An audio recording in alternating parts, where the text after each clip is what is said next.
Bonjour à tous, bonjour à toutes. Aujourd'hui, donc, nous allons parler de rénovation et d'installation de thermostatiques dans le résidentiel. Je suis Thierry Aubert, je suis responsable technique d'Enfos Chauffage, donc toute la partie régulation, équilibrage, maîtrise des débits.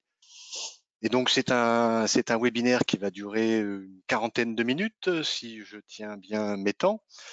Vous avez la possibilité, pour le dérouler, pour que ça aille plus vite, effectivement, vous pourrez poser des questions, vous pouvez poser des questions.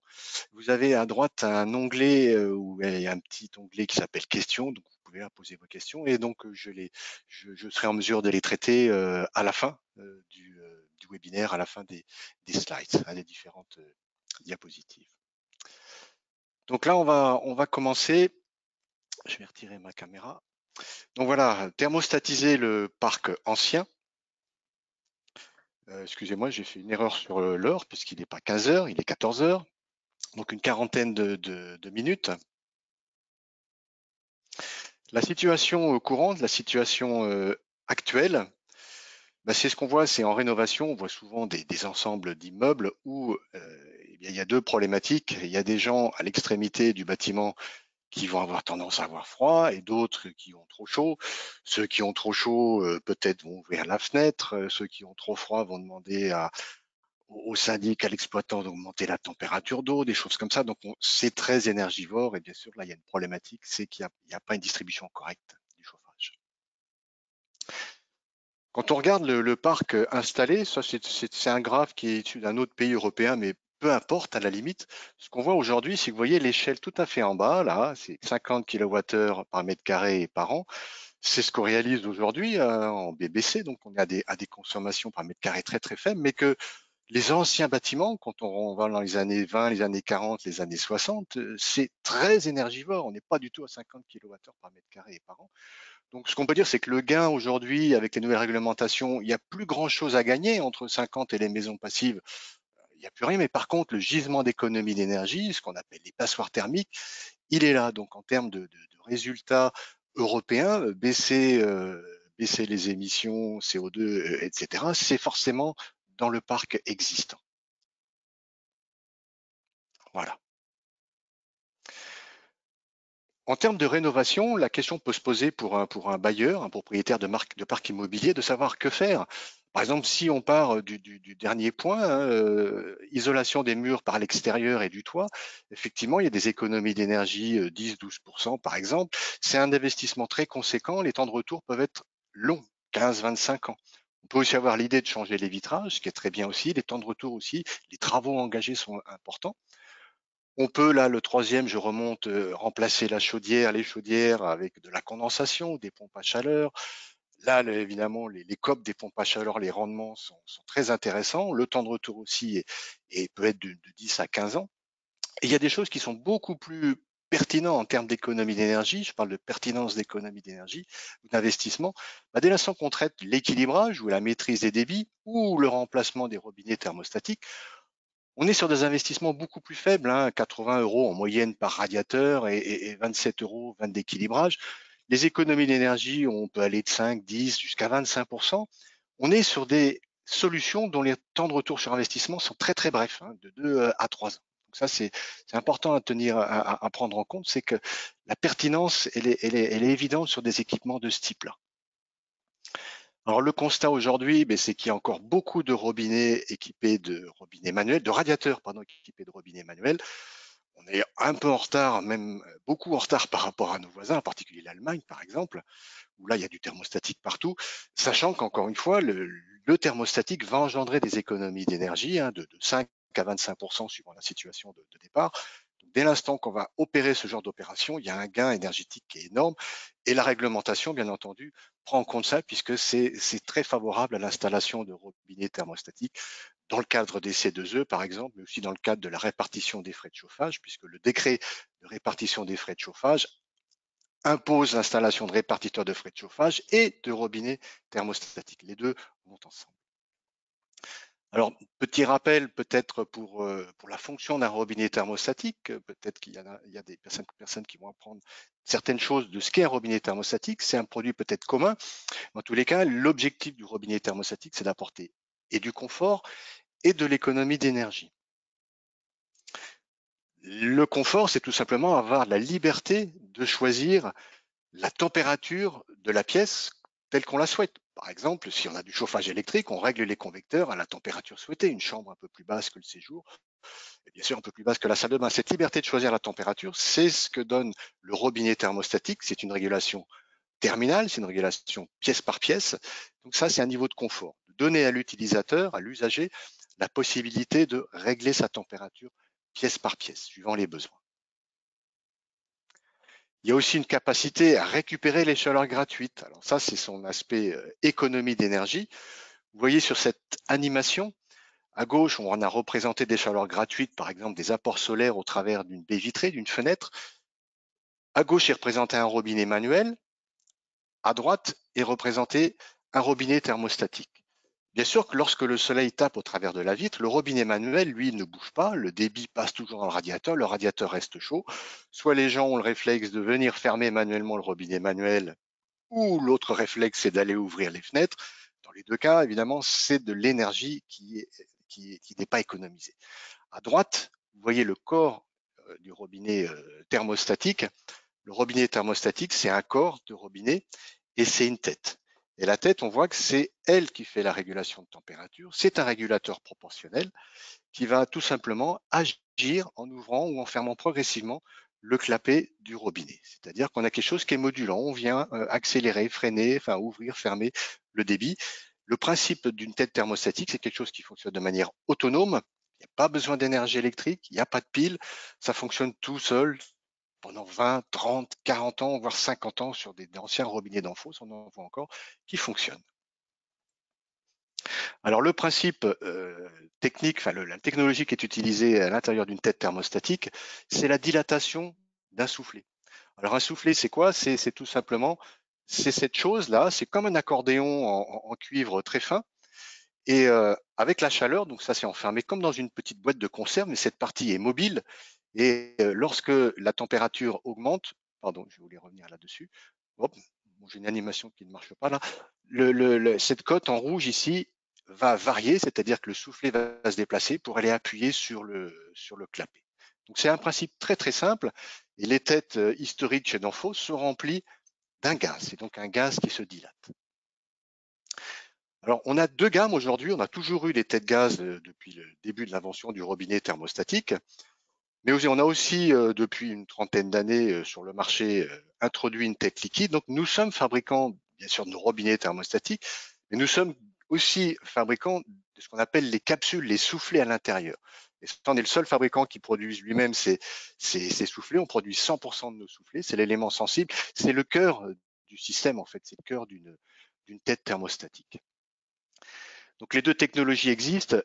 La plus rapide, bien sûr, sans surprise, c'est la tête équipée d'un soufflet gaz, puisque le gaz, pour réagir, va mettre moins de 10 minutes, alors qu'une tête à technologie liquide, la moyenne, c'est plutôt aux alentours de 20 minutes. Donc on va dire qu'une tête gaz est 2 fois plus rapide à réagir qu'une tête liquide. Donc ça fait partie des performances de la tête, c'est la rapidité. Alors, en termes de technologie de tête, il existe en fait 3 technologies. Je viens de vous parler de la technologie gaz. Il n'y a que Danfoss qui a les têtes gaz. Il n'y a que Danfoss qui fabrique des têtes gaz. C'est celle qui est la plus performante, hein. Avec cette technologie-là, on peut récupérer environ 85% des chaleurs gratuites. C'est-à-dire que quand il y a 1000 watts qui arrivent par la fenêtre, on va pouvoir récupérer 850 watts. Quand on a des têtes liquides, on a une récupération d'énergie qui est un petit peu en dessous. On récupère à peu près 80% des chaleurs gratuites. Et puis la dernière technologie, c'est les têtes cire. Donc là, nous, Danfoss ne fabrique pas de têtes cire. C'est des performances encore un peu plus basses, environ 75%. Donc pourquoi on ne fait pas de tête cire? Parce que on va dire la technologie est assez ancienne. La durée de vie d'une tête cire est très, très brève, c'est assez rapide. Donc je dirais c'est le prix est bas, c'est d'ailleurs le seul avantage, mais bon, la longévité, la performance est quand même pas celle qu'on peut attendre de tête liquide ou de tête gaz. Bien entendu, ce qui est important sur des têtes thermostatiques ou des robinets thermostatiques, c'est la résistance à la flexion.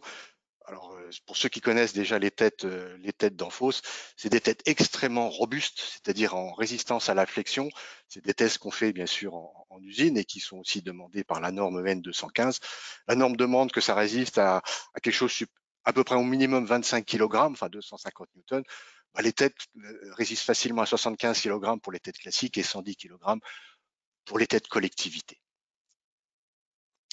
Il existe aussi une autre technologie, juste pour info, c'est qu'il y a des têtes bien sûr électroniques. On va se monter exactement sur le même type de corps, hein, un corps, les corps d'Amphos, d'ailleurs même des corps non d'Amphos, hein, des corps M30. L'intérêt de cette tête-là, c'est que ça peut répondre à certains cas où on a des pièces qui sont très peu occupées et qu'on va vouloir faire une programmation pièce par pièce. Ça communique en Bluetooth. Bon, enfin, vous voyez un petit peu, mais ça, ce sera l'objet d'un autre webinaire sur les têtes connectées ou les têtes électroniques qui apportent d'autres avantages. Alors, thermostatiser le parc ancien en résidentiel, puisqu'on a dit tout à l'heure, le gisement d'économie d'énergie, il est là, il est dans l'ancien. Donc l'investissement le plus pertinent en termes de retour sur investissement, c'est 2 à 3 ans, c'est extrêmement rapide. Donc si une opération de rénovation, on peut tout à fait se dire, ou le propriétaire d'un parc immobilier, je vais installer des robinets thermostatiques. Alors les conséquences, quelles sont-elles? Les conséquences, c'est que d'un point de vue technique, d'un point de vue hydraulique, on avait jusqu'à maintenant une installation avec des robinets manuels, une installation à débit constant. Le fait d'installer des robinets thermostatiques fait que maintenant on a une installation à débit variable, donc un réseau à débit variable. Ça veut dire qu'il y a une nécessité sur des installations importantes, collectives, de réfléchir à la solution d'équilibrage qu'on va adopter. Et là, ça veut dire qu'il faut mettre des solutions d'équilibrage automatique, ce qu'on appelle de l'équilibrage dynamique. Alors aujourd'hui, malheureusement, quand on regarde ce qui se passe sur le marché, ce qu'on constate sur l'existant, on estime à peu près à 10% le nombre d'installations réellement équilibrées. Tout simplement, si on regarde ce qui se passe au niveau hydraulique, là, il y a une représentation, on voit un tuyau d'eau qui envoie de la pression, donc qui part dans cette tuyauterie verte, qui est un circuit ouvert. On comprend très bien que là, si on fait un piquage au début très proche du robinet, on a beaucoup de pression, donc on a plus de débit sur la première colonne que sur la deuxième, la troisième, et la dernière, bien sûr, est défavorisée. Ça veut dire que plus on s'éloigne de la production, de la pompe de circulation, moins on aura de pression, moins on aura de débit. Donc, c'est-à-dire que les gens qui vont se plaindre le plus, ceux qui sont au bout de réseau, ceux qui risquent d'être défavorisés. Il va y avoir des plaintes et des occupants. D'autre part, l'équilibrage, s'il n'est pas réalisé, les premières colonnes vont être en surdébit. Et qui dit surdébit dit des températures de retour plus élevées, donc chute du rendement de condensation.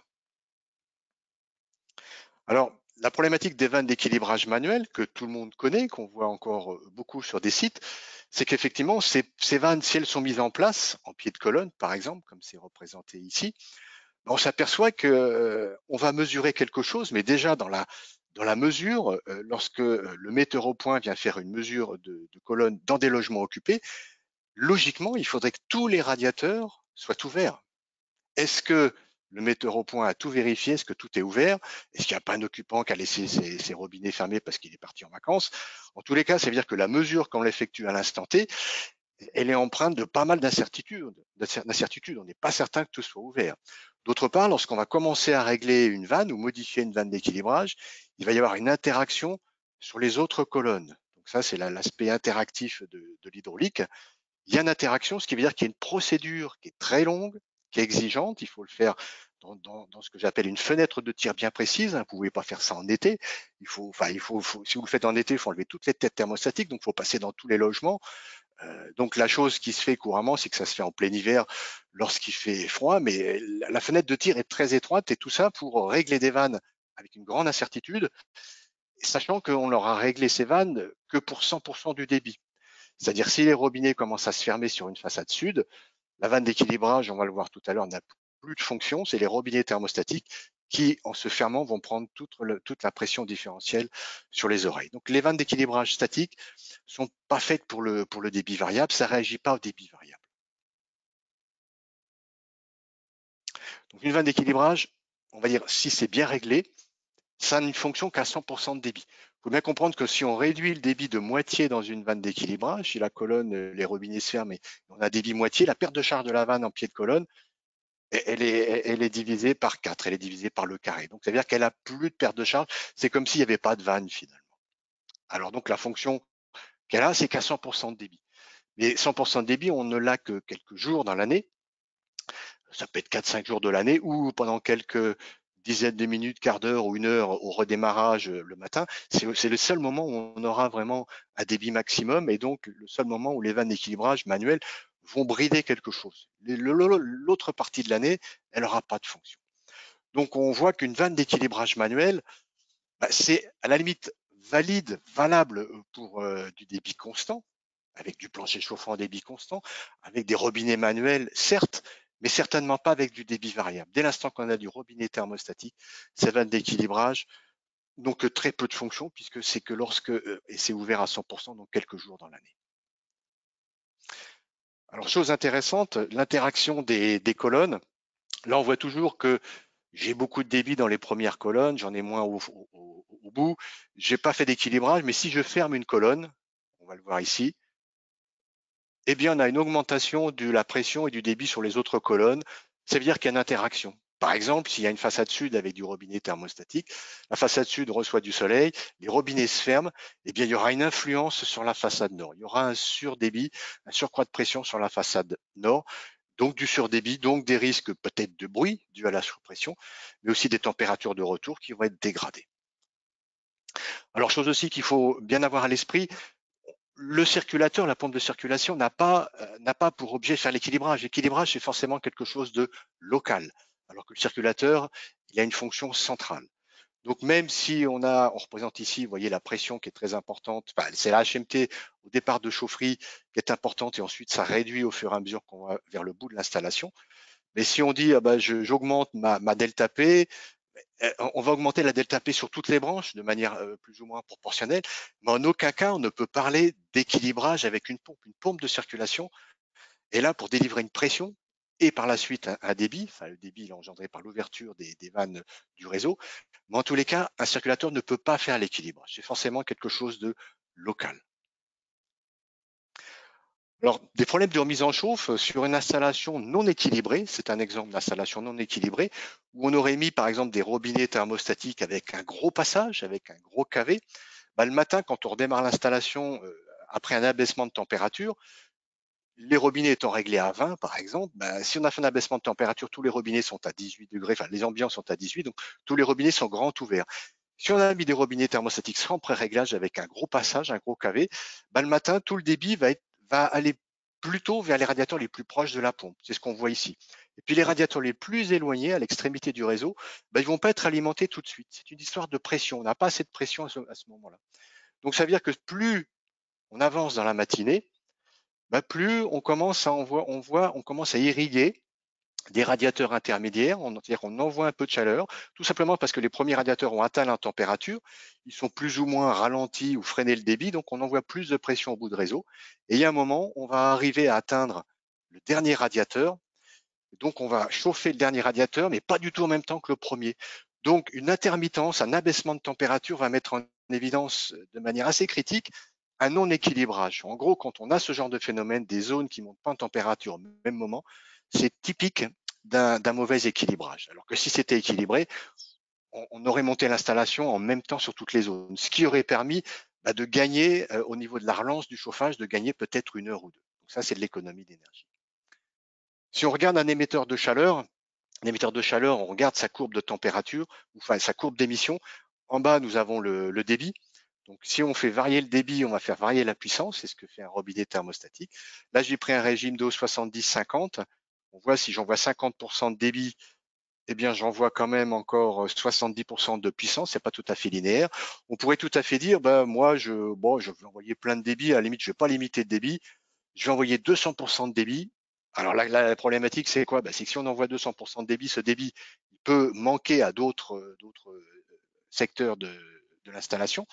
On a très peu de surpuissance. On va s'apercevoir qu'en doublant le débit, on double pas la puissance. Il fait que 15% de puissance en plus. Mais la principale préoccupation, c'est qu'au lieu d'avoir un régime 70-50, on a un régime d'un 70-59. Donc là, on va plus du tout condenser. Donc la différence, c'est que si on laisse passer un surdébit, on a un delta T qui se réduit, donc une température de retour qui va être dégradée. Donc, par exemple, pourquoi limiter le débit? J'ai pris cet exemple avec un radiateur de 1000 watts, une chute de 15, ce qui donne un débit théorique de 57 litres par heure. Si je mets un robinet manuel grand ouvert avec un gros passage, avec la même delta P, on va dire 10 kPa dans le robinet, on obtient un débit de 230 litres par heure, on obtient une légère surpuissance, mais par contre, on voit tout de suite que là, le débit, comme il est énorme, on ressort à 66 degrés. Donc, on a un surdébit et en plus, on a un delta T très, très mauvais, une température de retour très mauvaise. Le fait de régler la bague, là, c'est un robinet auto-équilibrant sur le bon débit. Là, vous voyez qu'on approche le bon débit, on a 105 litres par heure. La température de retour, elle est tout à fait conforme à 57 litres par heure. Et vous voyez que cette philosophie de dire je règle un débit, si par exemple j'avais la mauvaise idée de le régler à 2, qui est une valeur trop faible, mais on s'aperçoit qu'on a un tout petit débit, on a encore 680 watts, et là la température de retour est très très basse. Donc on voit tout de suite que limiter le débit, ça a un impact direct sur la température de retour. Donc sur les robinets auto-équilibrants, on voit qu'il y a des positions, il y a 8 positions, on règle sur position 4, on aura tout de suite 30 litres par heure, ce qui correspond à une puissance de 500 watts avec un delta T de 15. Le T ou les coûts de réglage, faut oublier le mot réglage, on va absolument pas régler quelque chose sur un quart de tour, un demi-tour, ce n'est pas précis et c'est compliqué. Une fois qu'on l'a réglé, on peut se le faire dérégler très très vite par l'utilisateur. Le fait de régler une bague ici, la bague ici à 2, 3, 4 jusqu'à N, le fait de mettre la tête, le réglage est protégé et invisible à l'utilisateur. Alors, pour résumer un peu ce qui se passe en termes de delta T, vous voyez, j'ai représenté une installation où là, c'est pas du tout équilibré. Donc, les premiers radiateurs sont très chauds avec une faible delta T, avec un gros débit. Et puis, plus on va loin dans l'installation, moins on est irrigué et plus on a des débits faibles. Si on fait le mélange de tous ces débits, les gros débits à haute température et les faibles débits, on s'aperçoit qu'on peut avoir un retour global à 65. Donc là, évidemment, ça condense pas. Le fait de maîtriser les débits, on voit que là, les radiateurs sont mieux irrigués. On a un bon delta T sur chaque radiateur. Tout de suite, on va abaisser la température de retour. Donc, on va avoir moins de déperditions sur les conduites de retour. Ça, c'est une chose, si c'est mal calorifugé. Mais surtout, on va récupérer un rendement de condensation ou un rendement sur le COP des pompes à chaleur qu'on ne peut pas atteindre si on ne fait pas l'équilibrage. Donc, une chaudière à condensation, en fait, ça condense, mais ça condense que si le réseau est maîtrisé en débit. C'est ce qu'on voit ici, par exemple, avec des robinets manuels. Ça, c'était une étude qu'avait fait une université en Angleterre. S'est aperçu qu'avec des robinets manuels, l'investisseur qui dit je mets une chaudière à condensation, mais qui s'occupe pas de la maîtrise des débits sur le réseau, il a acheté quelque chose, mais il n'aura pas toute la performance attendue, parce que ça condense que 5% du temps. Lorsqu'on met des robinets thermostatiques, là, on va s'apercevoir qu'on va gagner énormément en temps de condensation, donc on va gagner du rendement et donc des économies d'énergie. Alors, le robinet auto-équilibrant, pourquoi il est très pertinent en termes de rénovation? Tout simplement parce que ce robinet qu'on a développé il y a 7 ans, le robinet auto-équilibrant, qui s'appelle RADV, donc on appelle aussi valve dynamique, dynamique valve. Au niveau simplicité, sur une installation, on a pris une installation à colonne, puisque c'est assez couramment la typologie d'installation qu'on rencontre, c'est des colonnes qui traversent les séjours, les chambres, etc. Le RADV, le robinet auto-équilibrant, on va le mettre sur chaque radiateur, on va équiper tous les radiateurs. On n'a plus besoin de vannes d'équilibrage en pied de colonne. Donc, dans l'existant, ça ne veut pas dire qu'on va les retirer. On n'a pas besoin de les retirer. Si elles sont encore en place, il faut juste s'assurer qu'elles soient grandes ouvertes. On peut les laisser en place, bien entendu. Donc, au niveau simplicité, il n'y a pas toute cette campagne de mesure à faire sur les vannes d'équilibrage manuel, puisqu'une fois qu'on règle le débit sur un radiateur, si on règle 60 litres par heure, on va régler les 200 robinets derrière. On n'a pas besoin de revenir sur le radiateur qu'on a réglé, c'est fini. Une fois qu'on a mis la tête, on ne touche plus rien. On n'a pas non plus besoin de retrouver les plans d'installation. Ça, c'est un critère important parce qu'en termes de rénovation, si vous dites je fais des pieds de colonne avec des vannes, mais que vous ne savez pas ce qu'il y a derrière cette branche, derrière cette colonne, vous ne savez pas identifier le nombre de radiateurs, comment voulez-vous régler un débit sur la vanne alors que derrière, vous ne connaissez pas la géométrie ou le nombre de branches? Donc, ça veut dire que déjà, il faut retrouver les plans, il faut identifier les vannes. Ça, c'est une grosse problématique qu'on a dans l'existant, dans l'ancien. Avec du RADV, on n'a pas besoin de reconnaître, de retrouver les plans. Tout ce qu'il nous faut, c'est la puissance par pièce, par émetteur, puisqu'on va régler local par local. L'intervention, là, c'est de l'existant, donc c'est en logement occupé. Effectivement, la difficulté en logement occupé, c'est d'entrer dans le logement privatif. Donc, il faut limiter au maximum les interventions. Bah, dans le cas d'un RADV, c'est effectivement une seule intervention. On vient remplacer le robinet manuel et on vient mettre le RADV, on règle le débit sur sa position 4, par exemple. On met la tête, c'est terminé. On peut quitter le logement. Donc ça, c'est important. On n'a pas besoin de revenir dans le logement. Chose importante aussi, puisqu'on parle de rénovation, c'est la dimension du corps. En France, les corps sont la plupart du temps des corps aux dimensions NF. Il faut savoir que sur le marché européen, les robinets thermostatiques sont normalisés, bien sûr, mais dans la norme, il y a deux dimensions. Il y a une norme NF et il y a une norme DIN. La norme DIN, donc, vous voyez ce que c'est la norme qui est plutôt initiée par l'Allemagne. C'est la norme DIN, on la retrouve beaucoup en Europe centrale. La norme NF, bien sûr, c'est pour le marché français et puis d'autres pays européens, en Suède en particulier. Donc, on s'aperçoit que les codes sont différentes. Alors, en quoi c'est gênant? Le produit en lui-même, il n'y a pas de différence, c'est le même. Simplement, en termes d'encombrement, c'est pas la même chose. Alors, quand vous faites de la rénovation et que les tubes, c'est en tube fer et que vous avez un corps DIN qui est plus long parce qu'il est plus long que le corps NF qui était en place, là, vous avez une problématique parce qu'il faut reprendre la tuyauterie. Donc, attention à ça. La dimension du corps que vous allez mettre en place, assurez-vous que ce soit bien une dimension aux normes françaises, aux dimensions NF. Donc, tous nos corps ARADV, ils sont tous aux dimensions NF. Donc, les corps équerre, les corps droits, équerre inversé, angle à droite, angle à gauche, sont tous aux dimensions NF. Et vous voyez en particulier l'étendue de la gamme, puisqu'on a toutes les formes de corps possibles et imaginables. On va du diamètre 10 au diamètre 20 pour les plus courants. Et puis, pour l'équerre inversé pour les autres, du 10 ou 15, qui est largement suffisant, parce que la plupart du temps, c'est du diamètre 15 que l'on rencontre. Donc, en termes de solutions, là, vous voyez, je vous ai parlé du robinet auto-équilibrant. On a fixé une limite à 60 kPa en termes de delta P, ce qui correspond environ à 6 mètres de colonne d'eau. Si jamais vous avez des bâtiments, on va dire des grandes barres d'immeubles où vous savez pertinemment que la pompe pousse à plus de 6 mètres de colonne d'eau, bien là, il faudra se reporter sur les autres solutions.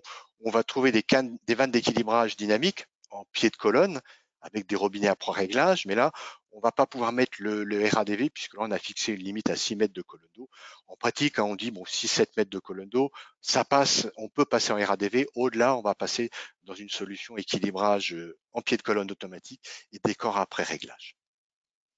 Alors, l'application du RADV, c'est principalement en rénovation pour radiateur bitube. Donc, ça peut être tout type de bâtiment. On voit ici des établissements de santé, de l'habitat collectif, des écoles, des administrations et du collectif résidentiel, bien entendu.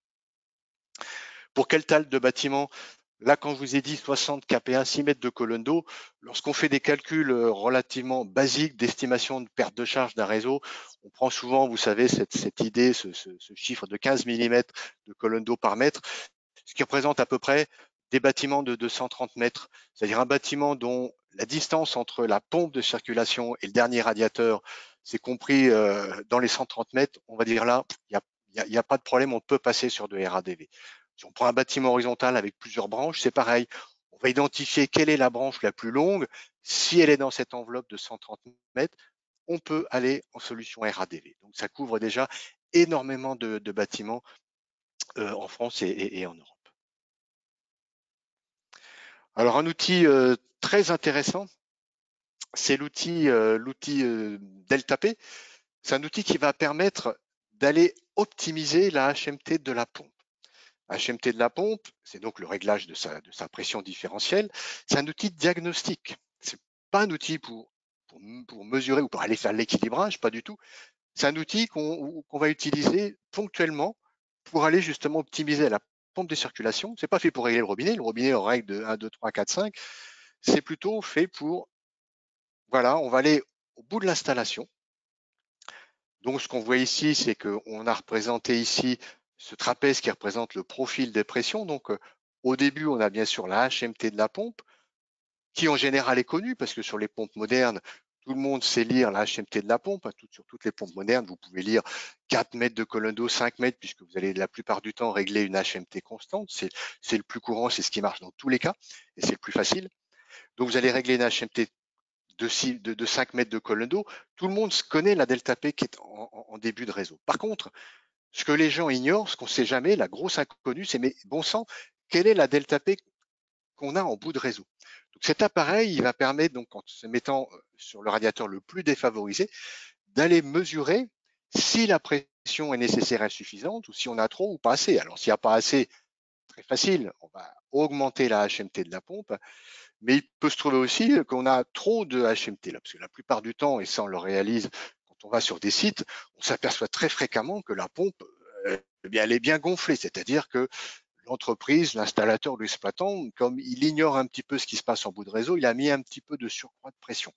Donc ça, ce surcroît de pression ne veut pas dire surcroît de débit, puisque n'oubliez pas qu'on a mis des RADV.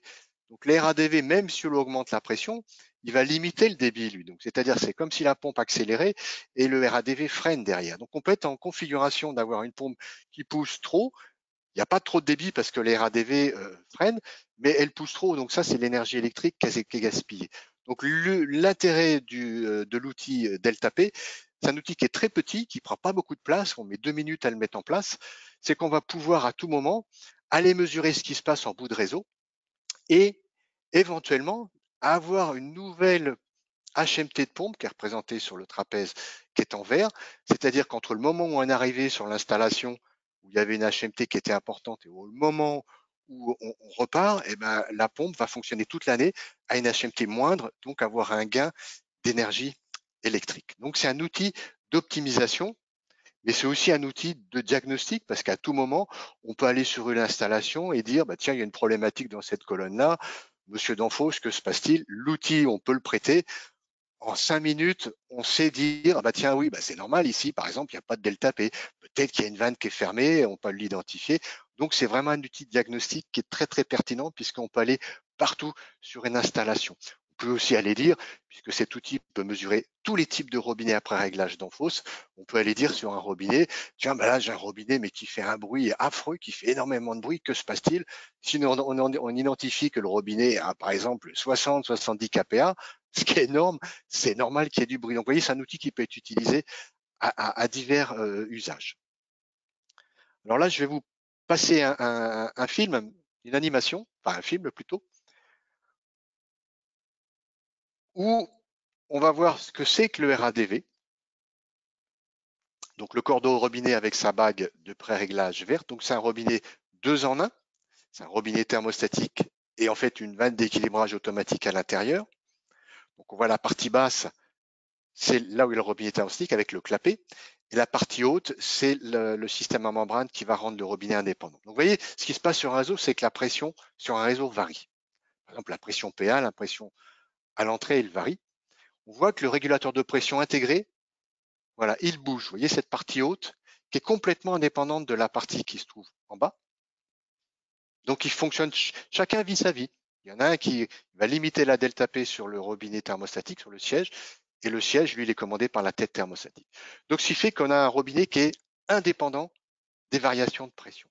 Donc, c'est-à-dire qu'il n'y a plus d'interaction entre les branches. Il y a des branches qui se ferment, il n'y a pas d'interaction sur les autres colonnes.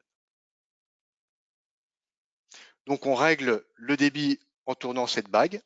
Voilà. C'est un limiteur de débit automatique, mais en plus, c'est un robinet donc indépendant de la pression. Donc, sur une installation, voilà.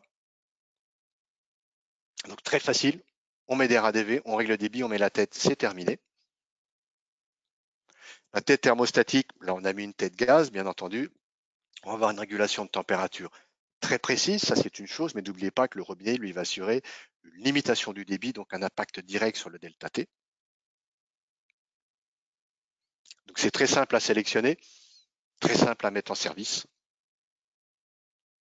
Donc on augmente les performances du bâtiment, hein, c'est cette histoire de meilleur delta T, meilleure température de retour, à toutes les charges, donc à pleine charge, à toutes les saisons, à mi-saison, même quand la moitié des robinets sont fermés.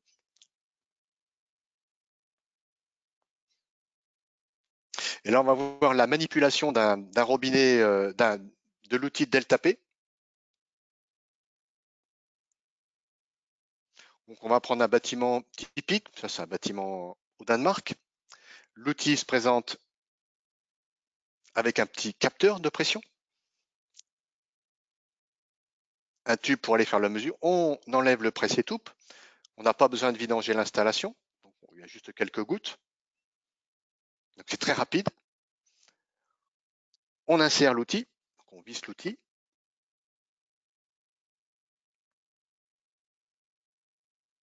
Voilà. Et donc on va être en mesure d'aller mesurer la delta P sur ce radiateur. Donc ce qui nous intéresse, c'est d'aller au plus éloigné. On va identifier le radiateur le plus éloigné pour vérifier la pression. Donc on ouvre tous les autres radiateurs en grand, puisque sinon on n'est pas en condition nominale. Et voilà, l'idée c'est qu'avec cette cam, on va pouvoir fermer et ouvrir le clapet. C'est-à-dire qu'on peut mesurer la pression d'un côté, là c'est ouvert, et quand on appuie sur la tige du robinet thermostatique, on ferme, et là on va mesurer la pression de l'autre côté du clapet. Ce qui veut dire qu'on mesure en fait la delta P. Donc là, on fait une soustraction et on va trouver une delta P de 9,8 kPa par exemple. Donc là, mon collègue qui est sur la vidéo est tout seul, donc il va à la chaufferie. Il va aller baisser la HMT de la pompe parce qu'elle était mise au maximum, à fond, par exemple, quand il est arrivé. Bien sûr, l'opération, c'est beaucoup plus facile à deux. Hein. Il y a une personne en chaufferie et une personne dans le logement. Et là, on l'a bien baissé la HMT. On va de nouveau mesurer la delta P. Là, on va s'apercevoir que la delta P est descendue à 7. Donc là, c'est beaucoup trop faible. Hein. Donc là, on remonte et on va essayer de retrouver le point où on retrouve la pression de 9,8, environ entre 9 et 10. 9. Donc là, on est encore un petit peu bas. On va dire en chaufferie, je veux encore un petit peu plus de delta P. Voilà. Et là, on va obtenir 9,8, à peu près la valeur nominale. Voilà. Donc là, on a trouvé le réglage optimum. Vous savez, on est parti d'une situation de départ, on était à fond, à 10.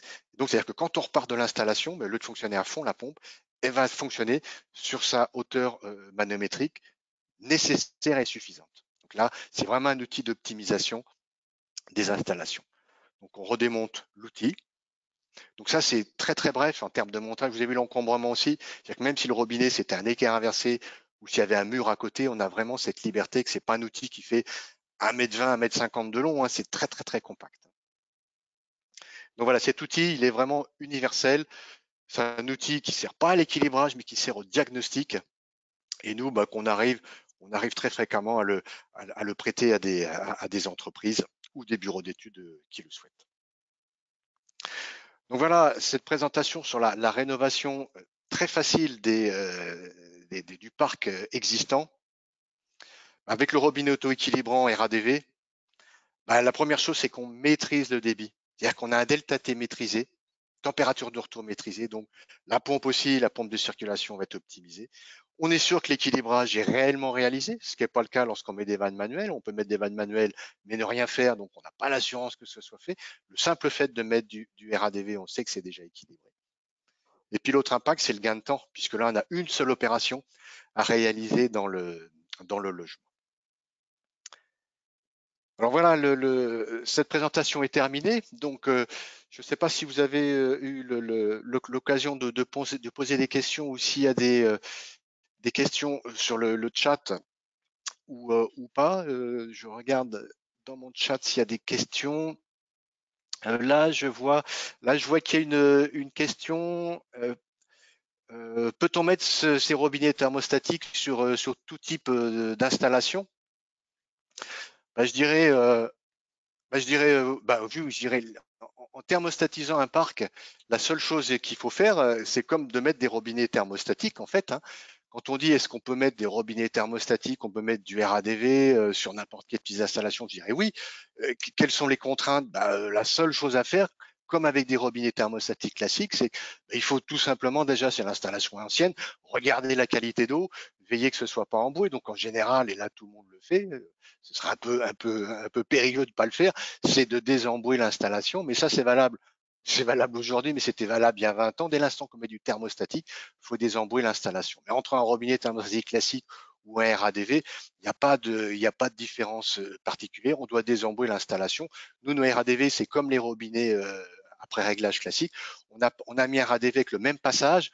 On n'a pas mis de filtre à l'intérieur du RADV parce qu'on sait pertinemment qu'il aurait tendance à se boucher de manière accélérée. Donc voilà, c'est la seule contrainte qu'on puisse puisse dire. C'est pas une contrainte, c'est le b.a.-ba, c'est le savoir-faire des professionnels. On nettoie l'installation et puis après, c'est tout, hein, c'est tout. Donc après, c'est les économies d'énergie dans le temps. Voilà. Donc je regarde s'il y a pas d'autres, il y a pas d'autres questions.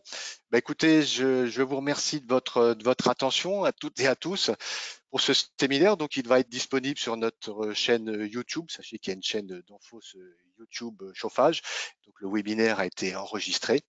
Donc vous aurez le loisir de le re-regarder ou d'indiquer le lien à certains de vos collègues qui auraient raté l'émission. Voilà, merci beaucoup et à très bientôt. Au revoir.